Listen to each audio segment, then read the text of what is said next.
జీ5 ఉండగా మీ favourite TV shows ని మీరు అస్సలు మిస్ అవ్వలేరు. Complete free.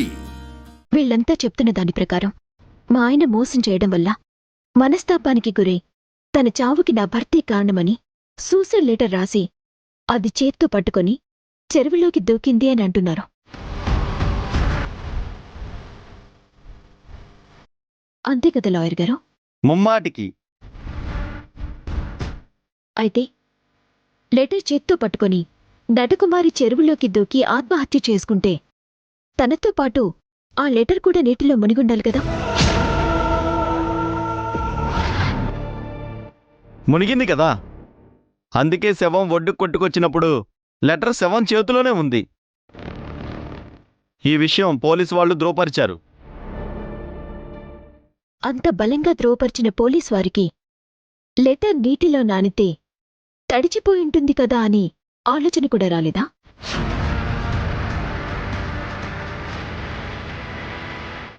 అంతే కదా యువరానా?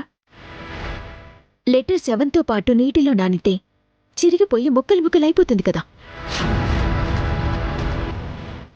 ఒకవేళ చిరక్కపోయినా అక్షరాలన్నీ అలకేసినట్టయిపోతాయి కదా. కానీ ఆ లెటర్ అలా లేదు. మీరు పరిశీలించండి సార్.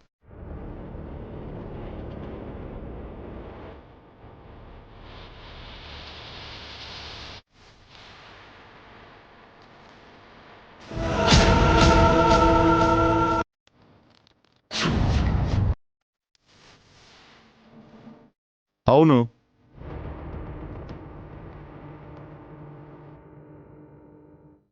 అంతసేపు లెటర్ బాడీతో పాటు నీటిలో నానితే చిక్కు చెదరకుండా అక్షరాలు కూడా చెరిగిపోకుండా ఫ్రెష్గా అప్పుడే లెటర్ రాసి శవం చేతిలో పెట్టినట్టుగా ఉంది. ఇది నమ్మశక్యం కానిది అంటారు. చెప్పండి ఎవరన్నా. పైగా శవం మొహం అసలు ఆనవాలు కూడా తెలియకుండా ఉంది. శవం నటకుమారిదే అనడానికి ఫోరెన్సిక్ రిపోర్ట్స్ ఉన్నాయి, అవి సబ్మిట్ చేశాం. లెటర్ మాటేంటి సార్? రిపోర్ట్లు ఎన్నైనా సృష్టించొచ్చు, కానీ నీటిలో కాగితం పడితే నానిపోతుంది. దాన్ని ఎవరూ కాదలేరు. 100 మంది దోషులు తప్పించుకున్నా పర్వాలేదు, ఒక్క నిర్దోషికి కూడా శిక్ష పడకూడదు అని మీ న్యాయసూత్రాన్ని అనుసరించి అసలైన నిందితుల్ని పట్టించటానికి, దానికి తగిన ఆధారాలు సేకరించటానికి వీలుగా మాకొంచెం గడువివ్వాల్సిందిగా అభ్యర్థిస్తున్నాను.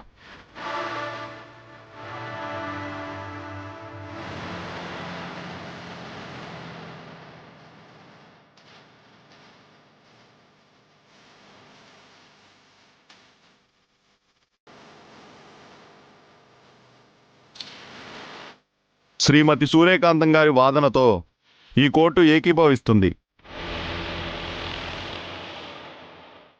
ఈ కేసులో నిజ నిర్ధారణ జరగాల్సిందిగా భావిస్తూ తీర్పుని వాయిదా వేయటం అయింది.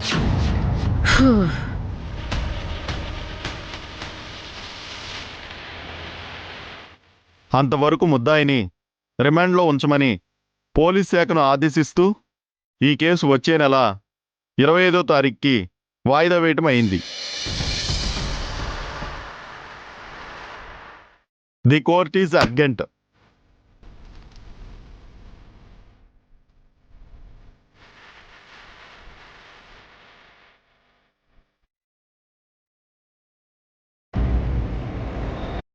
చాలా థ్యాంక్స్ సూర్య. నువ్వే కనుక లేకపోతే జడ్జి గారు ఇవాళ్లే తీర్పు చెప్పి మా తమ్ముడికి శిక్ష వేసుండేవారు. అవునమ్మా, నీ వాదన విన్న తర్వాత నాకు నమ్మకం వచ్చింది. చైతూ ఈ కేసు నుంచి బయటపడతాడనే నమ్మకం కూడా వచ్చింది. అబ్బబ్బబ్బబ్బబ్బబ్బా!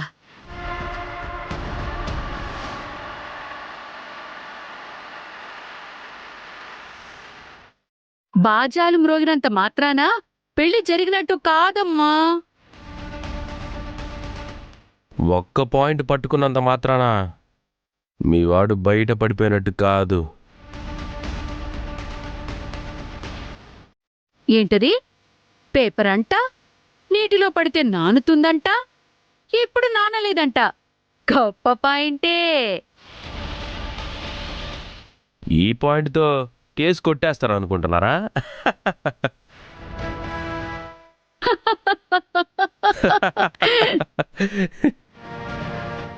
నవ్వండి, ఇంకా నవ్వండి. ఏదో రోజు మా సూర్య నిజాలు బయటపెడుతుంది, మా వాణ్ణి నిర్దోషిగా బయటికి తీసుకొస్తుంది. హ్మ్? అప్పుడు ఎడుదురుగాని, అప్పుడు దాకా నవ్వండి. హా. ఇదిగో ధనంజయరావు గారు, మీ దగ్గరుంది ఎలికతోకంత ఆధారం. అది పట్టుకొని కేసు వాయిదా వేయించినంత మాత్రాన అంతా అయిపోయిందనుకోకండి.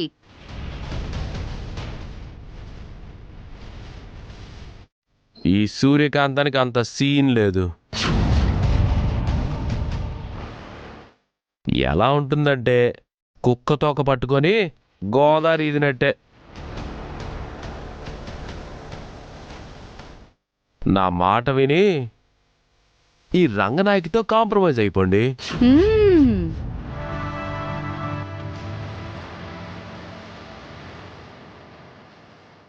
కోర్టు లోపలికి వెళ్ళేటప్పుడు కూడా మీరు ఇలాగే మాట్లాడారు, నీ వల్ల ఏమవుతుంది అని. కాని ఏమైంది? నిజాన్ని నిరూపించటానికి నాకు టైం దొరికింది. మీలో కంగారు మొదలైంది. తర్వాత మీలో భయం మొదలవుతుంది. ఫైనల్గా శిక్ష అనేది మా ఆయన అకౌంట్ నుంచి మారి మీ ఇద్దరి అకౌంట్లోకి పడుతుంది. ఈ కేసులో మా ఆయన్ని నిర్దోషిగా బయటికి తీసుకొచ్చి మీ ఇద్దరిని ఉరికంబం ఎక్కించకపోతే నా పేరు సూర్యకాంతమే కాదు. హ్మ్.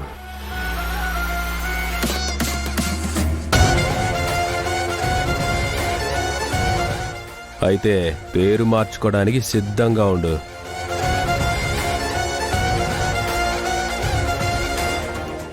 జీ5 యాప్ డౌన్లోడ్ చేసి అన్ని ఎపిసోడ్స్ పూర్తి ఉచితంగా చూడండి.